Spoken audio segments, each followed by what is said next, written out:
qu'est-ce que tu t'es dit, qu'est-ce que peuvent se dire les éleveurs aussi quand ils entendent parler de génétique? Je considère que je suis encore un tout petit peu jeune, donc je pense que les chiffres sont très très importants, mais effectivement il faut avoir l'œil de l'éleveur, et ça c'est les concours qui nous les donnent. Il ne faut pas oublier que les animaux, il n'y a pas que les chiffres qui comptent, il faut que les animaux soient évidemment de très bonne qualité. Mais quand j'ai su que la génomie allait sortir, évidemment je me suis empressé de réfléchir sur quel animal on allait génotyper. Et d'attendre les chiffres assez rapidement, parce qu'au bout de 3 semaines, un mois, on peut avoir les premiers résultats après les prises d'ADN. Et cette année, j'ai génotypé une dizaine d'animaux sur mon exploitation. Quels résultats concrets depuis combien de temps? Mais ça, peut-être qu'on peut l'expliquer plus en détail.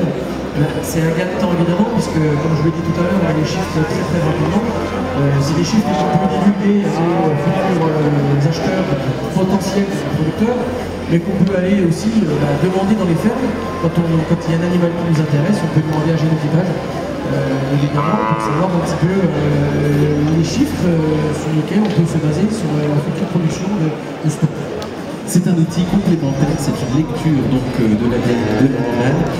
En tant que tel, c'est un outil formidable. Alors évidemment, dans le monde qui n'est pas agricole, on entend beaucoup parler de génomie. Alors il ne faut pas confondre génomie et manipulation génétique. Voilà. La génomie est uniquement la lecture des chiffres, la lecture de l'ADN de l'animal.